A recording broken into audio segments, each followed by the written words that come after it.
వాళ్ళతో పాటు పార్టీ మారాల్సిన పరిస్థితి వస్తుందా? ఇలాంటి అనేక గందరగోళాలతో పాటు పెండింగ్ బిల్లులు ఇంకా ఇవ్వకపోవడంతో పాత సర్పంచుల్లాగే మన పరిస్థితి ఉంటే ఏంటి? ఎందుకంటే చాలామంది మేము పుస్తలు అమ్ముకొని వాళ్ళకిచ్చిన మాట కోసం ఆ పనులు చేయించడం కోసము డబ్బులు తీసుకొచ్చి పెట్టాము, కాళ్ళు అరిగేలా తిరుగుతున్నా ప్రభుత్వ అధికారులు పట్టించుకోవట్లేదు, ప్రజాప్రతినిధులు కూడా మమ్మల్ని చూడట్లేదు అంటూ కూడా వారంతా ఆవేదన వ్యక్తం చేస్తున్నారు. ఈ నేపథ్యంలో ఖజానా ఖాళీగా ఉంది అంటున్నారు. ఒకవేళ మనం సర్పంచ్గా ఎన్నికైనా వార్డ్ మెంబర్గా నిలబడ్డా ఆ నిధులు రాకపోతే ఆ ప్రజలకు ఏమీ చేయలేకపోతే మనం ఏం సమాధానం చెప్తాము అంటూ అసహనాన్ని వ్యక్తం చేస్తున్నట్టుగా తెలుస్తోంది. ఇక ప్రస్తుత పరిస్థితుల్లో రాష్ట్ర ప్రభుత్వం వద్ద ఖజానా ఖాళీగా ఉండడంతో పంచాయతీ ఎన్నికల్లో పోటీ చేసి గెలిచినప్పటికీ అభివృద్ధి పనులకు నిధులు ఉండవు కాబట్టి గెలిచి ఉపయోగం ఏముంటుంది అనేసి అంటారు. అసలు ఎప్పుడు గ్రామ పంచాయతీ ఎన్నికలు జరగబోతున్నాయి, జరిగే అవకాశం ఉందా, లేకపోతే ఇలానే వాయిదా పడుతుందా? వీటన్నింటి గురించి మనతో మాట్లాడడానికి అనలిస్ట్ కోటేశ్వరరావు గారు ప్రస్తుతం లైవ్లో అందుబాటులో ఉన్నారు. కోటేశ్వరరావు గారు నమస్తే అండి. నమస్తే.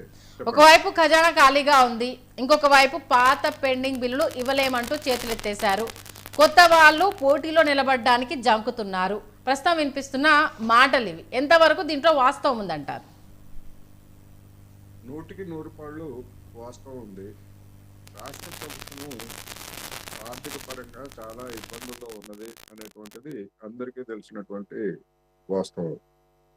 వాళ్ళు చేసినటువంటి వాగ్దానాలని అమలు జరపడానికి అవసరమైనటువంటి కేటాయింపులే పూర్తిగా చేయలేక సూపర్ 6లో మిగిలినటువంటి వాగ్దానాలు ఏవైతే ఉన్నాయో మహిళలకి, వ్యవసాయ కార్మికులకి లేదా ఇతర తరగతులకి చేసినటువంటి వాగ్దానాలకు సంబంధించి బడ్జెట్లో ఎక్కడ మనకి ఎలాంటి ఆనవాళ్లు కూడా కనపడలేదు.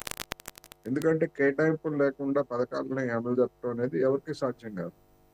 అందువలన అదొక పరిస్థితి అయితే, గత ప్రభుత్వం కాంట్రాక్టర్లకు కావచ్చు, అదేవిధంగా పంచాయతీ స్థానిక సంస్థలకు కావచ్చు, లేదా బల్దియా లాంటి అంటే హైదరాబాద్ నగర కార్పొరేషన్ లేదా ఇతర నగర కార్పొరేషన్లకి చెల్లించాల్సినటువంటి మొత్తాలు కావచ్చు, పెద్ద మొత్తంలో దాదాపు 50-60 వేల కోట్ల రూపాయలు బకాయి పెట్టిందని మొదట్లో వార్తలు వచ్చాయి.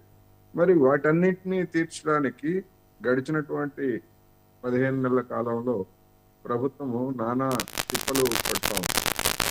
అందువల్ల ఈ స్థానిక సంస్థల ఎన్నికలకు వచ్చేసరికి సర్పంచులుగా గతంలో పనిచేసినటువంటి వాళ్ళందరూ కూడా బీఆర్ఎస్ పార్టీకి చెందినటువంటి వాళ్ళు అత్యధికులు ఉన్నారు.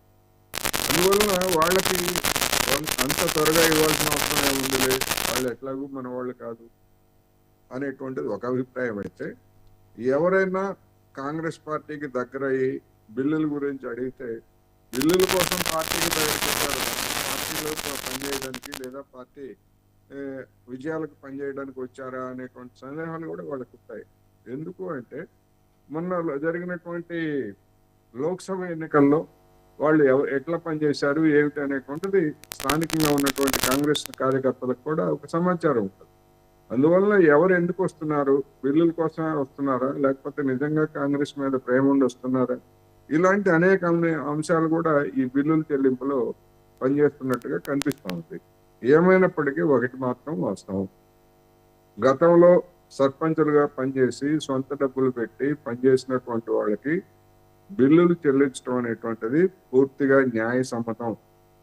పార్టీలతో నిమిత్తం లేకుండా, ఏ పార్టీ వారు అనేది అంత నిమిత్తం లేకుండా, ఎందుకంటే వాళ్ళు చేశారు, పని చేశారు.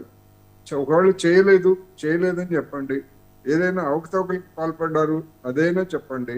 అలా కాకుండా సంవత్సరాల తరబడి గతంలో బీఆర్ఎస్ అదే పని చేసింది, సంవత్సరాల తరబడి పెండింగ్ లో పెట్టి, ఇప్పుడున్నటువంటి ప్రభుత్వం కూడా అదే కనుక చేయటం అంటే అది చాలా అన్యాయమైనటువంటి అంశం అవుతుంది. అనేక కుటుంబాలు, నిజంగా చిన్న చిన్న కుటుంబాలు అప్పుల పాలై ఇబ్బందులు పడుతున్నటువంటి వార్తలు కూడా మనం వింటున్నాం. అందువలన ఒక స్పష్టమైనటువంటి వైఖరి, మార్చి 31 వరకు ఉన్నటువంటి ఆర్థిక పరిస్థితి ఒకటి, మార్చి 31 తర్వాత మరి ఏ విధమైనటువంటి మెరుగుదల ప్రారంభమైంది అనేటువంటిది మనం చూస్తున్నాం. ఉదాహరణకి ఎల్ఆర్ఎస్ మార్చి 31 లోపల కట్టేట్లయితే మీకు 25% రాయితీ ఇస్తామని చెప్పారు. సరే, అంతకుముందు ఫ్రీగానే చేయాలని ఇదే కాంగ్రెస్ ప్రజలు డిమాండ్ చేశారంటే ఆ వాగ్దానాన్ని వాళ్లే మర్చిపోయారు.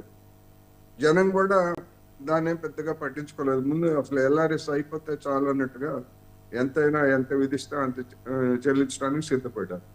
మరి ఇప్పుడు ఇచ్చిన మేరకు దానికి కూడా డబ్బులు రాకపోవడంతో మళ్ళా ఏప్రిల్ 30 వరకు దాన్ని పొడిగించడాన్ని మనం చూస్తున్నాం. అంటే రాష్ట్ర ప్రభుత్వము డబ్బుల కోసం ఎంత కటకట్లాడుతూ ఉందో అనేది ఈ స్థితిని మనకి స్పష్టం చేస్తూ ఉంది. అందుకని డెఫినెట్ గా ఏమైనప్పటికీ అదే చెప్పండి సర్పంచులకి, మేము ఎదుగు ఈ 6 నెలల్లో ఇవ్వలేము, ఈ 3 నెలల్లో ఇవ్వలేము, లేదా మేము 50% అన్న ఇస్తాము, లేకపోతే ఎంతో కొంత ఇస్తామని చెప్పి అటువంటిది కూడా ఎక్కడ ఏమి మాట్లాడకపోగా గత ప్రభుత్వం మీద వీళ్ళు నెపం నెట్టడం అనేటువంటిది కూడా మనం చూసాం గతంలో. ప్రభుత్వాలు అనేటువంటి శాశ్వతం, పాలకులుగా ఉన్నటువంటి వాళ్ళు మారచ్చు మారకపోవచ్చు వేరే, కానీ ప్రభుత్వాలు అధికార యంత్రాంగం ఉంది కదా, వాళ్ళైనా బాధ్యత తీసుకోవాలనేది ఈ సందర్భంగా నేను చెప్పాల్సి. ఓకే, మనతో పాటు టీపీసీసీ మెంబర్ సతీష్ గారు కూడా జాయిన్ అవ్వడం జరిగింది. సతీష్ గారు